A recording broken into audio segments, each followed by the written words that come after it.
ॐ अज्ञानतिमिरन्धस्य ज्ञानाञ्जनशलाकया चक्षुरुन्मिलितं येन तस्मै श्रीगुरुवे नमः। श्रीचैतन्यमनोभीष्टं स्थापितं येन भूतले स्वयं रूपः कदा मह्यं ददाति स्वपदान्तिकम्। श्रीकृष्ण चैतन्य प्रभु नित्यानंद श्री अद्वैत गदाधर श्रीवासदि गौर भक्त वृंद। हरे कृष्णा कृष्ण कृष्णा हरे हरे, हरे राम राम राम हरे हरे। हरे कृष्णा। तो आज के इस कथा में आप सबका स्वागत है। ये परम भाग्य हमारा कि हमें अभी इस समय अधिक मास का पवित्र कालावधि प्राप्त है। हम सब मनुष्यगण जो पृथ्वी पर रहते हैं उनके लिए ये परम भाग्य की बात है कि हम इस वक्त पुरुषोत्तम मास के कालावधि में हैं। तो ये पुरुषोत्तम मास का निर्माण कैसे हुआ, उसके लिए कुछ ज्योतिष शास्त्र खगोल शास्त्र की बातें समझना थोड़ी बहुत आवश्यकता है। वो ये है कि काल गणना दो प्रकार से होती है। एक होती है सूर्य काल गणना, जिसको सौर काल गणना भी कहते हैं या सोलार टाइम टेबल कहते हैं। दूसरी काल गणना होती है चंद्र काल गणना, और इंग्लिश में कहते हैं लूनार टाइम टेबल, जो चंद्र जिस प्रकार से भ्रमण करता है उस पर आधारित होता है। और सूर्य काल गणना सूर्य की गति पर आधारित होती है। सूर्य काल गणना के अनुसार एक वर्ष, जो सूर्य की एक परिक्रमा पूरी होती है, वो 365 दिन लेती है। 24 घंटे वाले 365 दिन में सूर्य की एक परिक्रमा पूर्ण होती है, जिसको हम एक वर्ष कहते हैं। चंद्र की जो परिक्रमा है वो 354 दिन में पूरी होती है। अभी आप पूछेंगे क्यों, तो इस क्यों का उत्तर नहीं है। इस प्रकार से निर्माण किया गया है, इस प्रकार से वो सब बनाया गया है। तो हर एक साल में जब हम सूर्य काल गणना और चंद्र काल गणना का विचार करते हैं तो उसमें 11 दिन का फर्क आता है। और 32-33 महीने के बाद में अगर आप ये गिनती करेंगे तो एक महीने का निर्माण होता है, जो इसको कहते हैं एक्स्ट्रा, जो अधिक मास का निर्माण होता है। हम आपको स्थूल दृष्टि से बता रहे हैं कि ये 11 दिन का अंतर है, लेकिन उसमें 11 दिन, कुछ घंटे, कुछ मिनट और कुछ सेकंड, यहां तक उसका विस्तार रूप में, सूक्ष्म रूप में वर्णन है। और इस गणित के अनुसार 32 या 32.5 या कभी 33 महीने के पश्चात 30 दिन का एक अधिक मास निर्माण होता है। तब फिर 3 साल के बाद या 32-33 महीने के बाद में सूर्य काल गणना और चंद्र काल गणना बराबर हो जाती। फिर अगले 32-33 महीने यही कार्य होता है। फिर एक अधिक मास निर्माण होता है। फिर और 32-33 महीने, दो तीन 3 साल का कालावधि के पश्चात फिर एक और अधिक मास निर्माण होता है। इस प्रकार से हर कुछ समय के पश्चात, 32-33 महीने के पश्चात एक अधिक मास का निर्माण होता है। और वो मास जो अधिक आता है वो कभी ज्येष्ठ मास के रूप में आ सकता है, कभी आषाढ़ के रूप में आ सकता है, कभी श्रावण, कभी भाद्रपद, कभी आश्विन, कभी कार्तिक। उसका भी बहुत सूक्ष्म गणित है जो समझना हमारे बस के बाहर है। लेकिन काल गणना ज्योतिष शास्त्र के अनुसार, खगोल शास्त्र के अनुसार ये अधिक मास निर्माण होते रहता है। अभी हर मास जो है, हर महीना जो है, वो देवी भी है।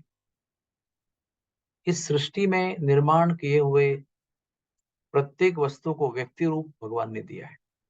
जैसे हिमालय एक महान व्यक्ति है, आप संत भी कह सकते हैं, महान भक्त भी कह सकते हैं, महान जीव महात्मा भी कह सकते हैं। तो हिमालय व्यक्ति है, सह्याद्री पर्वत भी व्यक्ति है, विंध्यगिरि पर्वत भी व्यक्ति है। वैसे नदियां भी देवियां हैं, गंगा देवी, यमुना देवी, सरस्वती देवी, नर्मदा देवी, सिंधु, कावेरी, इंद्रायणी, भीमा, चंद्रभागा, और हमारे देश में तो सैकड़ों नदियां हैं। हर एक नदी एक देवी स्वरूप है, देवता स्वरूप। उसी प्रकार से ये महीने भी देवी स्वरूप। हर महीने की एक देवी है और उसके एक स्वामी है, पति है। इसलिए हमारे वैष्णव कालगणना में कोई महीने का नाम केशव मास है, किसी का नारायण मास है, किसी का दामोदर मास है। ऐसे 12 महीने के 12 नाम है। वो उस देवी के स्वामी है। उस महीने में जो भी पवित्र कार्य होते हैं, जो भी पुण्य कार्य होते हैं, जो भी अच्छे कार्य होते हैं, उनके फल को देने वाले उस महीने के स्वामी होते हैं, उस महीने के अधिपति होते हैं।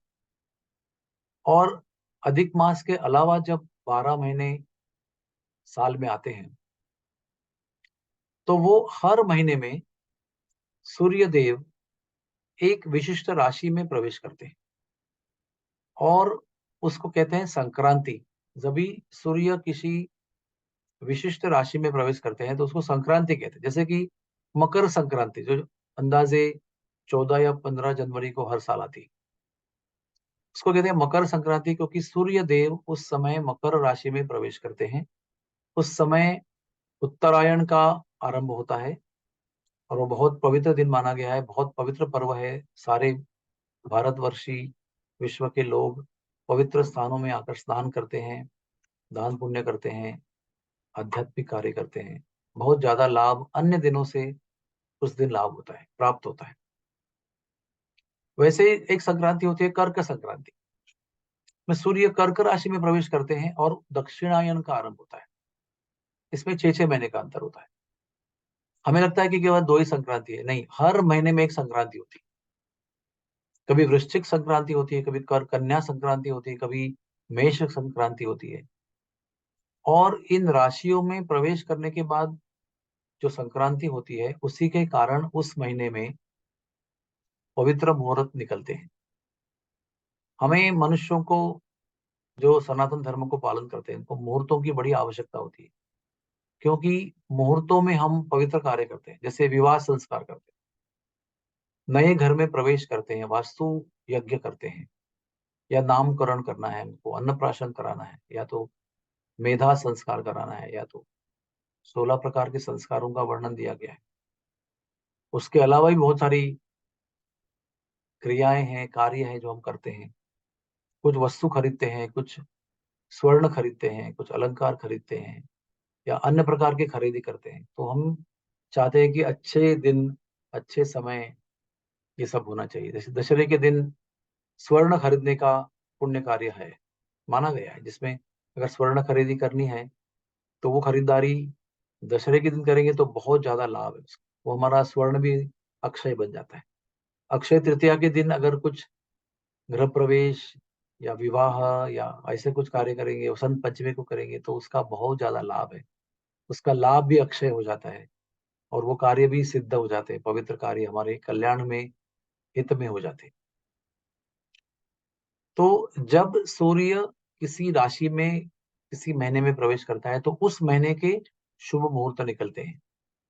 जैसे उपनयन के, यज्ञोपवीत संस्कार के, भूमि पूजन के, वास्तु शांति वास्तु यज्ञ के, विवाह के, ऐसे बहुत सारे मुहूर्त निकलते हैं। पर अधिक मास की यह स्थिति है, खगोल शास्त्रीय सत्य है ये, कि अगर अधिक मास में सूर्य इन 30 दिनों में, उस काल गणना के अनुसार जो अधिक मास निर्माण होता है, उस उन 30 दिनों में किसी भी राशि में सूर्यदेव प्रवेश नहीं करते। तो क्या होता है, जब सूर्यदेव कभी राशि में प्रवेश नहीं करते हैं तो उस महीने में कोई मुहूर्त नहीं निकलता है।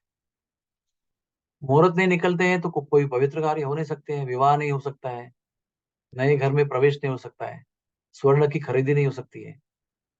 ऐसे अनंत अन्य कार्य जो है, कोई बड़ा यज्ञ नहीं हो सकता है, नित्य होम हो सकता है, नित्य पूजा भगवान की तो हर साल हर दिन कभी भी कर सकते हैं, लेकिन जो विशिष्ट यज्ञ करना है उसके लिए इसमें मुहूर्त नहीं होता है। इसलिए ये महीना एक प्रकार से लोगों के लिए, देवताओं के लिए, देव ऋषियों के लिए एक प्रकार से तुच्छ महीना निकला, जिसमें कोई पवित्र कार्य होने की संभावना ही नहीं है। तो सभी देवी देवताओं ने, मनुष्यों ने, देवऋषियों ने उनको, इस महीने को, इस देवी को त्याग कर दिया, ये कहकर कि ये मूल्यहीन महीना है, इसमें कोई पवित्र कार्य नहीं हो सकता, कोई पुण्य अर्जित नहीं कर सकता। तो क्या उपयोग है इस महीने का? इस महीने में कुछ भी नहीं कर सकते। ये सब भौतिक दृष्टि से कहा जा रहा है।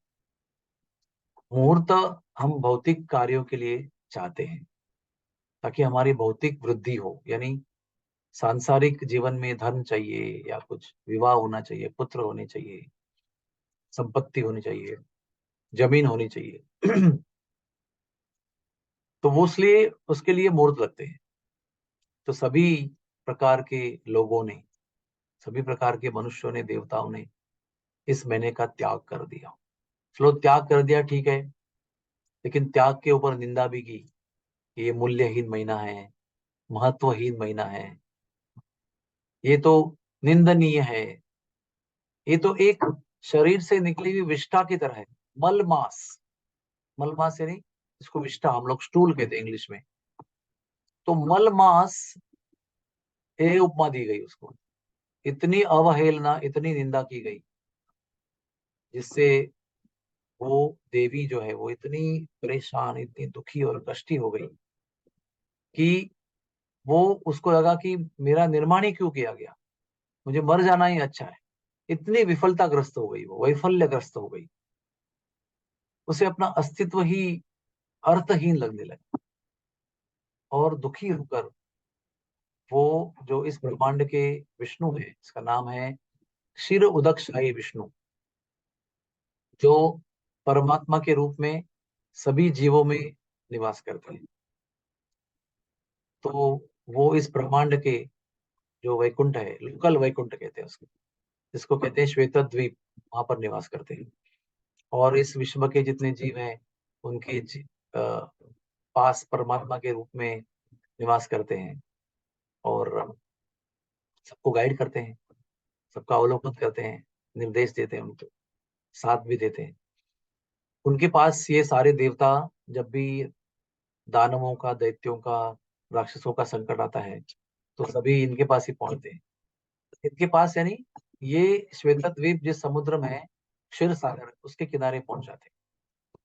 तो उन्हीं के पास ये देवी पहुंच गई, और उन्होंने अपनी व्यथा, वेदना, यातना सब प्रकट की कि मुझे सब लोगों ने त्याग दिया, मैं परित्यक्ता हूँ, मैं मूल्यहीन हूँ, महत्वहीन हूँ, मुहूर्तहीन हूँ, और सब मेरी निंदा कर रहे हैं, और यहाँ तक की निंदा कर रहे हैं कि मैं मल की जैसी, शरीर से निकलने वाला जो मल है, स्टूल है, उसकी जैसी मैं हूं। ऐसा, ऐसी अवहेलना मुझे असह्य हो रही है, आप मेरी रक्षा कीजिए, मुझे उपाय बताइए।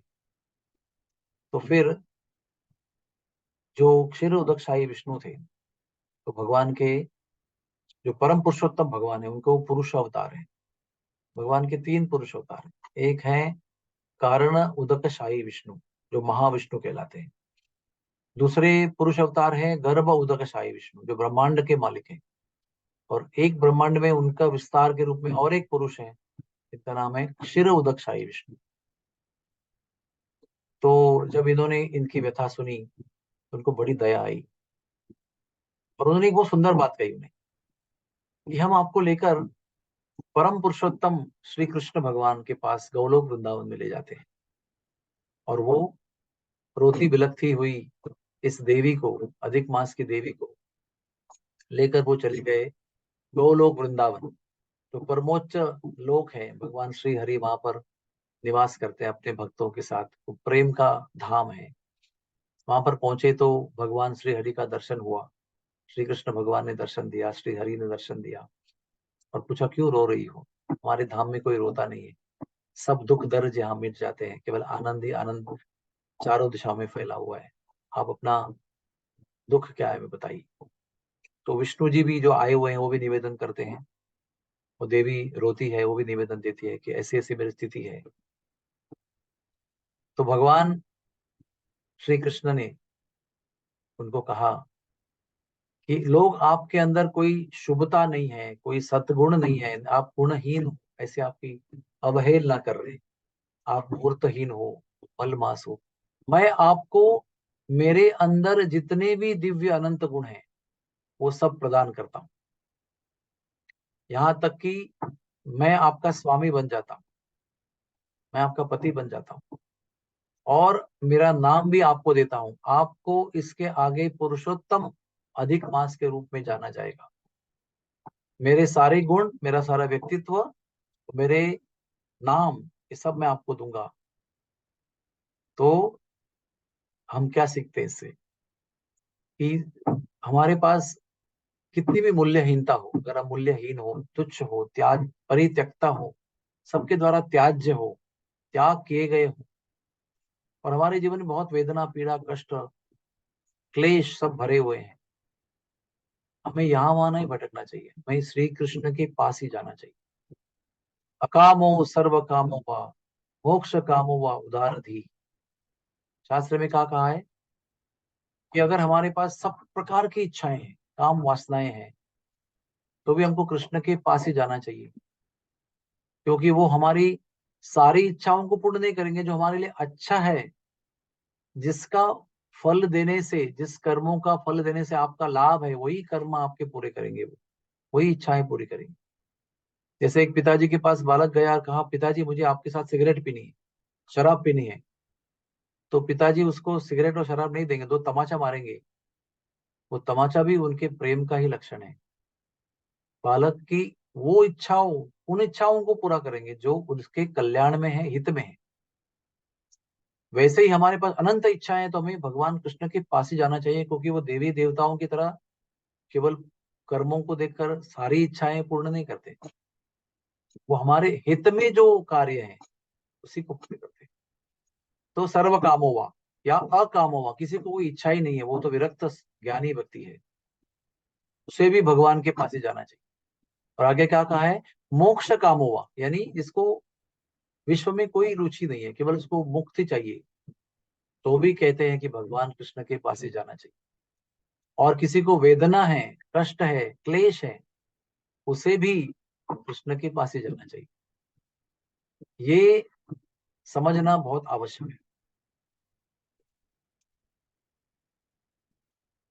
सो इन बातों को हमें बहुत अच्छी तरह समझना चाहिए। देवी देवताओं के पास जाने का परिणाम क्या है, और भगवान के पास जाने का परिणाम। तो भगवान ने जो एक तरह से परित्यक्त्या थी, मुहूर्तहीन थी, गुणहीन थी, शुभताहीन थी, उसको अपने जैसे बना दिया, अपने जैसे बना दिया। पूरा व्यक्तित्व उसमें स्थापित कर दिया, सब गुण स्थापित कर दिए, अपना नाम दे दिया, उतना गौरव दिया जितना गौरव स्वयं का है। वो सारा गौरव भगवान श्री कृष्ण ने इस महीने को दे दिया, और ये कहा कि आज आज आपके विषय में लोग इतना बुरा भला कह रहे हैं, वो लोग आपका गौरव करेंगे। क्यों करेंगे? क्योंकि आपके इस कालावधि में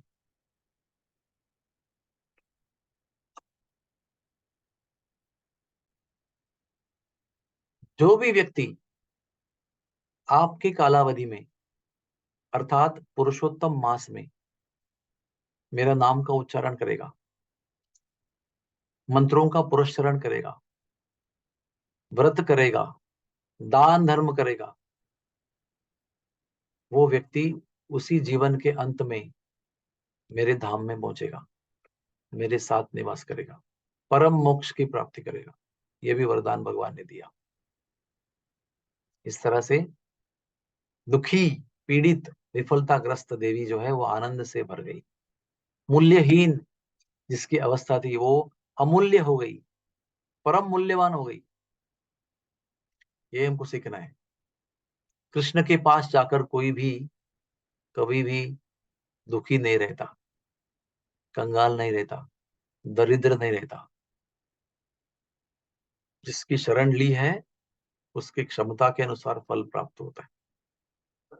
हमें भी ये देखना है कि हम छोटे मोटे भौतिक लाभों के लिए, सुखों के लिए हमें देवताओं के पास यहाँ वहां नहीं भटकना है, क्योंकि देवताओं के द्वारा दिए गए सारे लाभ अच्छे तो होते हैं, लेकिन अशाश्वत होते हैं, शाश्वत नहीं होते।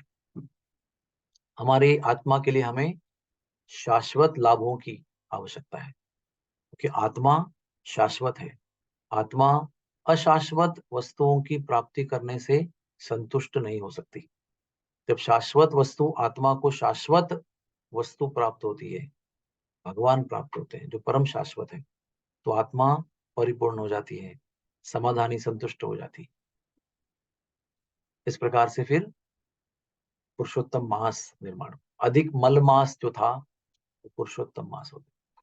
भगवान ने कहा इस मास के, ये आपका मैं स्वामी हूं, इसलिए इस मास में किए गए सारे कार्यों को मैं फल दूंगा।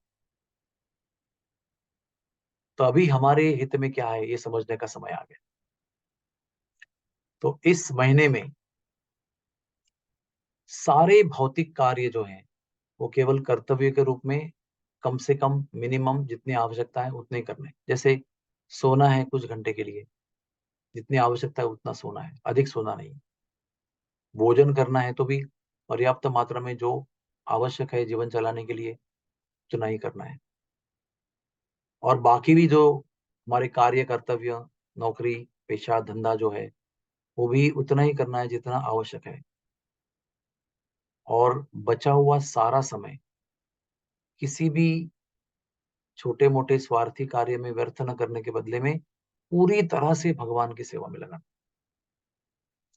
इस महीने में कोई पवित्र कार्य आप कर ही नहीं सकते, क्योंकि उसका मूर्ति नहीं है, कोई लाभ नहीं है।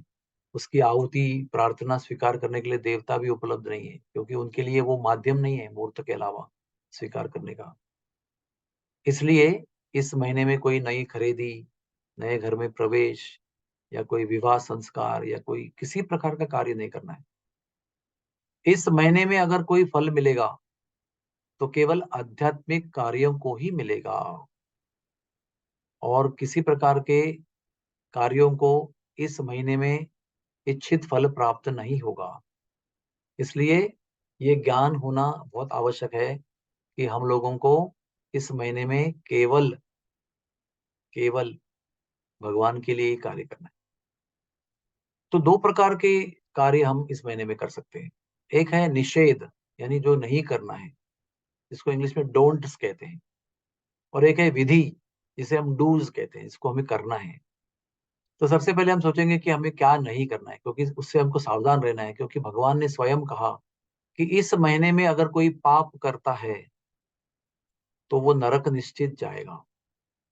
बाकी सारे महीनों में अगर पुण्य करता है और इस महीने में अगर कोई गलती करता है तो वो निश्चित रूप में नरक में जाएगा। इस महीने में जो कोई व्रत नहीं करेगा, उसके बारे में भी हम चर्चा करेंगे। जो व्रत नहीं करेगा वो भी व्यक्ति नरक में जाएगा। बाकी सारे महीनों में अपने अपने महत्व के अनुसार माघ मास, कार्तिक मास, सभी महीनों के व्रत कर चुका है वो। फिर भी अगर इस महीने में व्रत नहीं करेगा, इस व्रत व्रत को दुर्लक्ष्य करेगा, त्याग देगा या महत्व नहीं देगा, तो फिर वो भी नरक में जाएगा। इस महीने में व्रत नहीं करेंगे तो बाकी सारे महीने में किए हुए व्रत निष्फल हो जाते हैं, और इस महीने में व्रत करने से बाकी सारे महीने के व्रत जो है वो सफल हो जाते, फल प्राप्ति हो जाती। कार्तिक महीने का व्रत भी बहुत सर्वश्रेष्ठ माना गया है, इतना उसका गौरव किया गया है, जिसको हम आगे कार्तिक में भी करेंगे। कार्तिक महीने का पालन करने से जो लाभ होता है, 16 कार्तिक व्रत करने के बाद जो लाभ होता है वो एक अधिक मास, पुरुषोत्तम मास का व्रत करने से प्राप्त होता है। यानी अधिक मास में किए हुए व्रत को 16 गुना ज्यादा मूल्य है, ज्यादा महत्व है फल के दृष्टि से। और फल कौन सा है? कोई भौतिक फल नहीं है। सारे फल या सारे व्रत जो हम करते हैं उसको आध्यात्मिक रूप में ही करना चाहिए, श्री कृष्ण की संतुष्टि के लिए ही करना चाहिए। किसी भी भौतिक लाभ हेतु इस महीने में कोई व्रत नहीं करना चाहिए। तो अधिक मास का व्रत का अर्थ क्या है? इसमें सबसे निषेध है इस महीने में ब्रह्मचर्य का पालन करना। ब्रह्मचारियों को और गृहस्थों को सबको आवश्यक है, गृहस्थों को, विरक्तों को, सबको इस महीने में ब्रह्मचर्य का पालन करना है। पत्नी से दूर रहना है, या अविवाहित लोगों को भी स्त्री के विचार से दूर रहना है, और किसी प्रकार से भी स्त्री संबंध या ब्रह्मचर्य का पालन करना है, स्त्री संबंध नहीं रखना है। दूसरा नियम इस महीने का है कि इस महीने में झूठ नहीं बोलना है या कोई झूठ मूठ कार्य नहीं करना है। चीटिंग, जिसमें लोगों को हम फंसाते हैं, इस प्रकार का चीटिंग कार्य इस महीने में कोई नहीं करना है। इस महीने में तो सामान्य जनता के लिए निषेध बताया गया है कि कोई मांसाहार नहीं करना चाहिए। जो लोग अन्य समय मांसाहार करते हैं, इसमें अगर मांसाहार करेंगे तो निश्चित रूप से नरक में जाएंगे। ये स्वयं भगवान ने बताया है। मांसाहार, जीव हत्या, व्यभिचार, नशा किसी प्रकार का, किसी प्रकार की द्यूत क्रीड़ा, विश्वासघात, किसी का वध करना, किसी के घर में आग लगा देना, इस प्रकार के जघन्य कार्य हैं। किसी को कष्ट देना, किसी को पीड़ा देना, किसी भी जीव को किसी भी रूप की, किसी भी तरह की वेदना, दर्द देना, इस महीने में अगर कोई करता है तो वो सीधे नरक में पहुंच जाता है। जैसे साधारण महीनों में हम कुछ कार्य करते हैं तो जो फल प्राप्त होता है, वो फल जो है वो समझो एक्स है, क्ष। तो अधिक मास में वही पुण्य कार्य करेंगे या पाप कार्य करेंगे तो उसके लाखों और हजारों गुना गुणित परिणाम होते हैं, पुण्य के रूप में भी और पाप के रूप में भी। और आध्यात्मिक रूप में भी अगर भगवान के लिए भी इस महीने में कुछ कार्य करते हैं तो अन्य समय, अन्य महीनों में किए हुए कार्यों से लाखों गुना अधिक लाभ। जैसे कार्तिक महीने में व्रत करने से, भगवान का नाम लेने से अन्य महीनों से 1,00,000 गुना लाभ होता है, और उससे 16 गुना अधिक मास में होता है। इसका अर्थ ये हुआ कि अगर कार्तिक महीने में भगवान का नाम लिया तो 1,00,000 गुना, और अधिक मास में भगवान का नाम लिया तो 16,00,000 गुना लाभ होता है। एक माला करेंगे 108 मणि की तो 16 लक्ष माला करने का लाभ होता है, और 16 माला करेंगे तो क्या कहने आप, ग्रंथ पढ़ेंगे तो उसका 16 लक्ष गुना लाभ होता है। उपवास करेंगे एकादशी का तो 16 लक्ष एकादशी करने का लाभ होता है। इस प्रकार से सारे जितने भी लाभ है वो सब 16 लक्ष गुना गुणित हो जाते हैं। तो ये जो निषेध कार्य है ये नहीं करना है। तो कौन से कार्य करने हैं? तो सबसे प्रभावशाली है भगवान नाम का जप का जो व्रत है, ये सबसे प्रभावशाली है। अभी व्रत की व्याख्या ऐसी है, व्रत में 3 अंग है। एक है असुविधा, वो ऐसा कार्य हमको स्वीकार करना है जिसको करने में थोड़ी असुविधा हो। जैसे हम 16 माला जप करते हैं तो अगर 4 माला अधिक करने का व्रत लिया तो थोड़ी असुविधा तो होगी, थोड़ा समय लगेगा, निश्चय लगेगा, समय निकालना पड़ेगा। तो थोड़ी असुविधा उसमें होनी चाहिए। वो असुविधा हमें स्वेच्छा से तय करनी है। उसमें कष्ट पीड़ा जबरदस्ती नहीं होनी चाहिए, किसी के द्वारा नहीं होनी चाहिए, स्वयं के द्वारा भी नहीं होनी चाहिए। तो वो जो असुविधाजनक व्रत आप लेंगे वो आप स्वेच्छा से लेंगे, और स्वेच्छा से जब असुविधा स्वीकार करेंगे तो भगवान के संतुष्टि के लिए ही करेंगे। मेरा धन बढ़ेगा, मेरा ऐश्वर्य बढ़ेगा, मेरी कीर्ति बढ़ेगी, इस भाव से नहीं करना है व्रत को। अधिक मास में, कार्तिक मास में, चतुर्मास में कोई भी व्रत करते हैं, कभी भी कोई व्रत करते हैं तो केवल भगवान के संतुष्टि के लिए ही करना चाहिए। तो इस महीने में किया हुआ दान जो है वो भी व्रत में आता है। इस महीने में तीर्थ यात्रा करना कहा गया है। इस यात्रा में अगर हो सके तो 30 दिन आपको तीर्थ स्थान में रहना है या तो धाम में रहना है। और धाम में रहकर क्या करते हैं?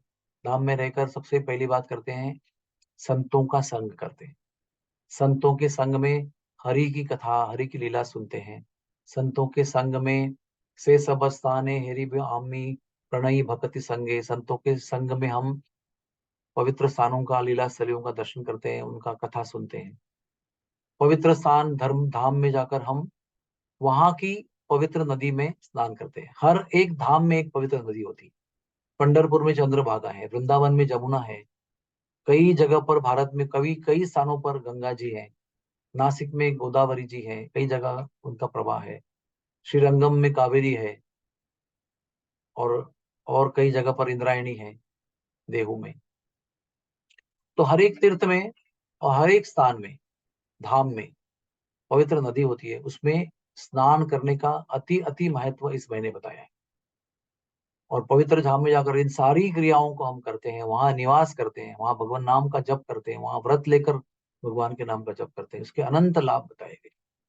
तो धाम तीर्थ यात्रा इस महीने का एक अच्छा व्रत है। दूसरा है भगवान नाम का व्रत। जो हम अगर कोई व्रत भगवान नाम लेता ही नहीं है तो उसे इस महीने भगवान नाम लेना चाहिए। हरे कृष्ण महामंत्र हो, युगल मंत्र हो, या श्री राम जय जय राम मंत्र हो, या अनेक प्रकार के मंत्र हो, इस महीने में करना है। जो जब करते हैं उनका कुछ अपना खुद का नियम है रोज का। जो व्रतस्थ हैं, दीक्षित हैं, उन्हें अपने रोज के नियम से अधिक कुछ व्रत लेना चाहिए। जैसे मैंने कहा पहले ही आपको, 16 माला करते हैं तो 18 माला करो, 19 माला करो, 20 माला करो। अगर रिटायर्ड हो तो आप 24 माला कर सकते हैं, 32 माला कर सकते हैं, दिन में 64 माला भी कर सकते हैं। जैसे आपकी क्षमता हो वैसे आपको व्रत लेना है।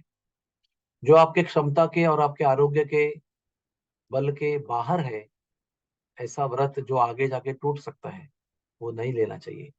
जो व्रत हमें 30 दिन तक करने में कोई कठिनाई नहीं होगी, यशस्वी रीति से हम 30 दिन तक वही व्रत हर रोज निभा सकते हैं, ऐसे ही व्रतों का चयन करना चाहिए। इस महीने में भगवान के लिए, भगवान की सेवा में, भगवान के भक्तों की सेवा में दान पुण्य जरूर करना चाहिए। इस महीने में दिया हुआ दान अक्षय हो जाता है।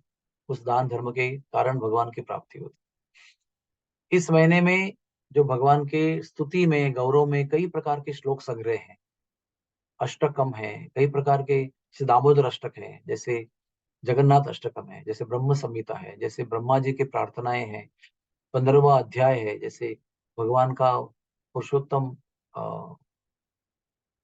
योग है, या गीता के 9वां अध्याय, 12वां अध्याय, 15वां अध्याय, या भगवान पूरी भगवत गीता, श्रीमद् भागवत में जो ब्रह्मा जी की प्रार्थनाएं हैं, दशम स्कंद की 14वें अध्याय की, या गजेंद्र की प्रार्थनाएं, या कुंती की प्रार्थनाएं, या प्रहलाद की प्रार्थनाएं, या ध्रुव जी की प्रार्थनाएं, ऐसे कई प्रार्थनाओं का संग्रह भारत भागवत में है।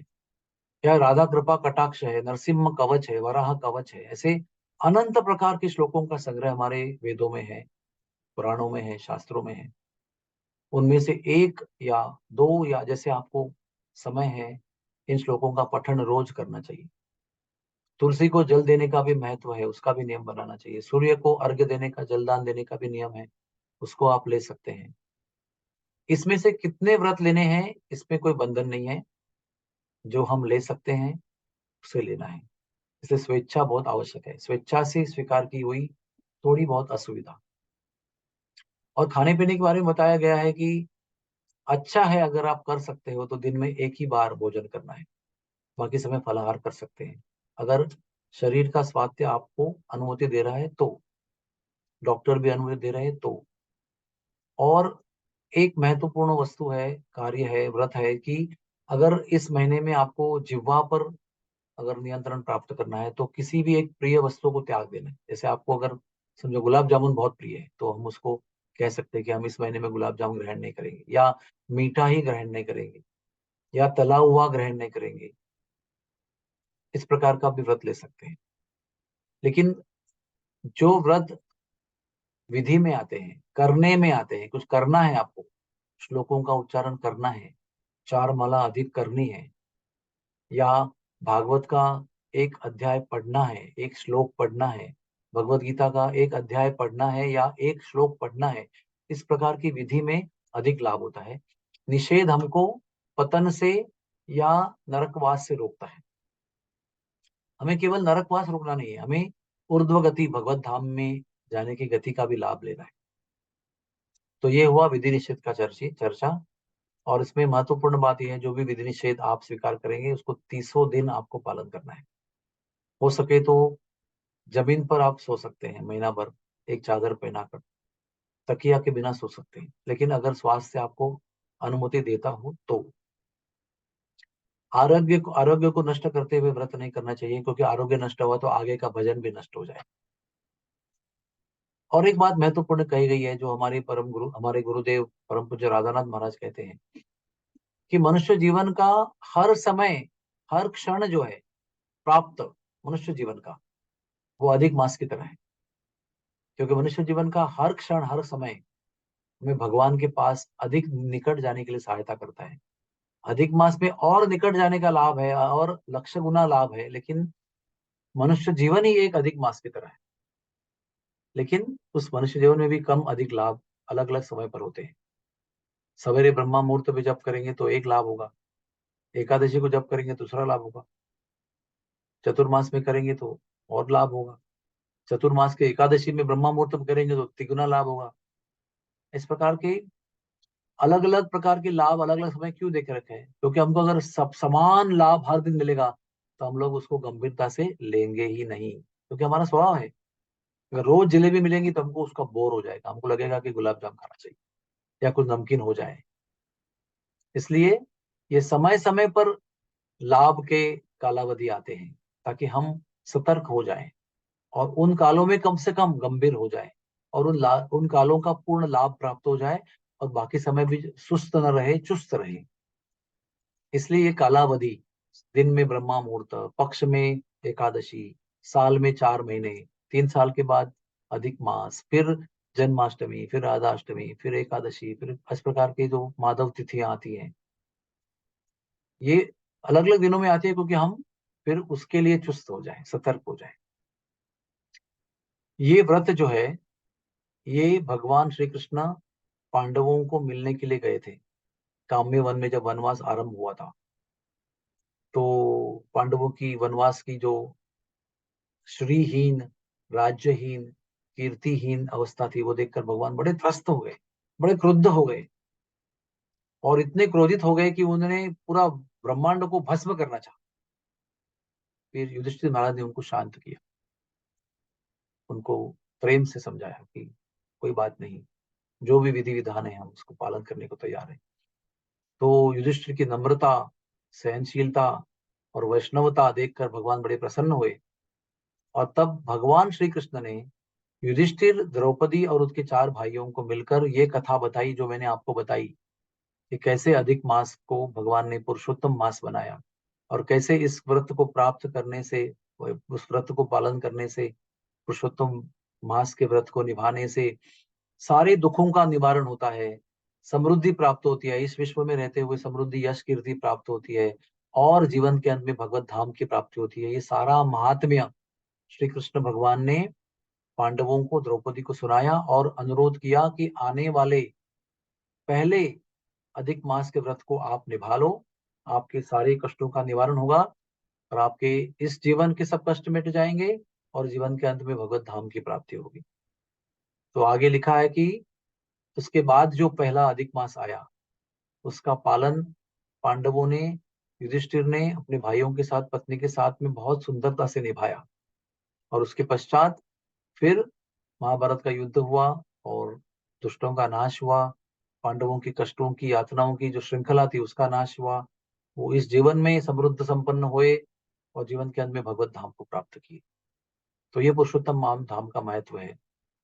ये सूत गोस्वामी ने शौनक आदि ऋषियों को बताया, सुखदेव जी ने सूत गोस्वामी को सुनाया और नारद मुनि ने व्यासदेव को सुनाया और कई लोगों ने कई लोगों को सुनाया, यहाँ तक कि व्यासदेव ने शेष भगवान को भी सुनाया। ऐसे कई प्रकार के वर्णन हैं और इन सारे वर्णनों के अनुसार यही कथा सामने आती है कि भगवान ने हमें ये सुंदर कालावधि दिया है। हम सब लोगों को एक ध्यान में रखना है, बार बार हम दोहराएंगे इस बात को, किसी प्रकार की भौतिक प्राप्ति, ऐहिक, इंद्रिय प्राप्ति करने के लिए इस महीने का उपयोग नहीं करना चाहिए। इस महीने का व्रत करके कोई भी भौतिक, शारीरिक या इस दुनिया का, दुनियादारी का लाभ हो, ऐसी अपेक्षा नहीं करनी चाहिए, वो मूर्खता होगी।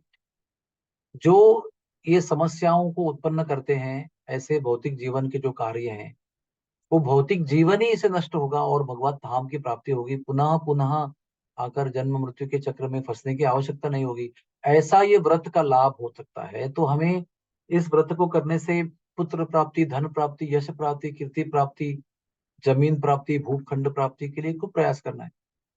जो प्राप्ति करने से भौतिक जीवन बढ़ेगा, भौतिक जीवन की जन्म मृत्यु की यातना बढ़ेगी, श्रृंखला बढ़ेगी, वो उसको क्यों हमें सोचना है?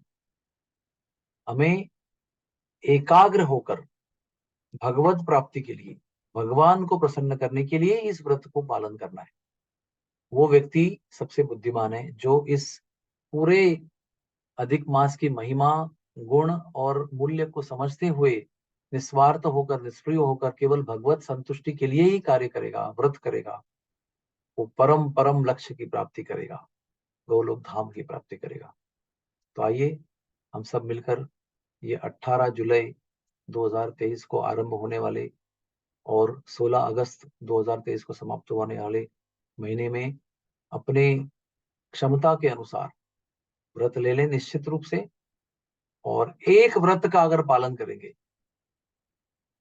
तो भी हमारा जीवन धन्य हो जाएगा, अंतिम लक्ष्य की प्राप्ति करेंगे। जीवन में शायद 20, अगर 60 साल जिएंगे तो 20 अधिक मास आएंगे। उसमें कुछ कुछ महीने हमारे चले जाएंगे कि हम बचपन थे, बचपन में समझ में नहीं आ रहा था। कुछ 80 साल के बाद में कोई व्रत नहीं कर सकते हैं। हो सकता है इफेक्टिवली, परिणाम कारक रीति से हमारे जीवन में 10-15 अधिक मास आएंगे। उसमें से एक भी अधिक मास अच्छी तरह निभाएंगे तो भगवत धाम की प्राप्ति हो सकती है। लेकिन बाकी अधिक मासों में अगर आप कुछ गलत काम करेंगे तो ये सब परिणाम नष्ट हो जाएंगे। इसलिए बेहतर ये है कि जितने भी अधिक मास हमें मिलेंगे इस जीवन में, उस हर अधिक मास को हमें ये व्रत लेना है। छोटा मोटा या बहुत बड़ा, जो प्रकार का व्रत हमें हो सकता है वो हमें लेना है।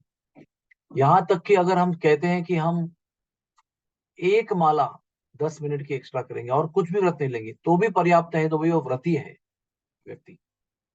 और जो व्रती है, जो व्रत पालन करता है अधिक मास का, कार्तिक महीने का, शास्त्र में लिखा है कि सारे देव ऋषि, सारे देवता उसके शरीर में निवास करना चाहते हैं, निवास करते हैं, उसका संग चाहते हैं। इतना वो व्रती व्यक्ति महान हो जाता है, सद्गुण संपन्न, शुभता संपन्न, दिव्यता संपन्न हो जाता है। इसलिए बुद्धिमान व्यक्ति सोचेगा कि एक क्यों, 50 आएंगे जीवन में तो भी हम करेंगे, 10 आएंगे तो भी करेंगे, 20 आएंगे तो भी करेंगे, जब भी आएंगे तब करेंगे। अगर बहुत वृद्ध हो जाएंगे तो भी एक 10 मंत्र एक्स्ट्रा करेंगे रोज, लेकिन व्रत जरूर होना चाहिए, क्योंकि ये जीवन भगवान की प्राप्ति के लिए, और भगवान की प्राप्ति के लिए सहज सुलभ ये पुरुषोत्तम मास का व्रत है। तो आइए हम आप सबको अधिक मास की, पुरुषोत्तम मास की शुभकामना देते हैं, और ये प्रार्थना करते हैं कि आपका संकल्प जो आपने लिया है, जो व्रत को स्वीकार किया है, कागज में लिखा है, वो आप संपन्न करने में, पालन करने में सफल हों। और एक बात बताना जरूरी है कि अपने व्रत जो है वो प्राइवेट रखना, जनता में सबको अनाउंस करने की आवश्यकता नहीं है। केवल एक व्यक्ति जो आपका शायद एक पत्नी के लिए पति है, या पत्नी के लिए, पति के लिए पत्नी हो सकती है, या शिष्य के लिए गुरु हो सकता है, या शिक्षा गुरु हो सकता है, या तो आध्यात्मिक मार्गदर्शक हो सकता है, गाइड हो सकता है। ऐसे एक व्यक्ति को बता के रखिए और उसको रिपोर्ट करते रहिए कि मैंने ये किया, ये मैंने संकल्प लिया है और ये मैं रोज कर रहा हूँ। अगर कुछ एक आध दिन व्रत नहीं हो सकता है तो उसको अगले दिन आप पूरा कर सकते हैं। अगर आज आपने 2 माला एक्स्ट्रा जो है वो नहीं कर पाए तो उसको अगले दिन 4 माला करके 2-2 माला का जो आपका व्रत है वो पूरा कर सकते हैं। लेकिन आपका जो व्रत है उसकी संख्या आपको 30 दिन के अंदर समाप्त होने के पहले करना है। दान जरूर देना है, और 30वें दिन के बाद में, या 30वें दिन की रात को, या अगले दिन ब्राह्मणों को, वैष्णवों को बुलाकर भोजन कराना है, भगवान का पूजन करना है, उनको दान दक्षिणा देना है। इस प्रकार के आपका व्रत भी समापन आप कर सकते हो। हरे कृष्णा कृष्ण कृष्ण हरे हरे, हरे राम राम राम हरे। बहुत बहुत धन्यवाद सबका। Thank you very much.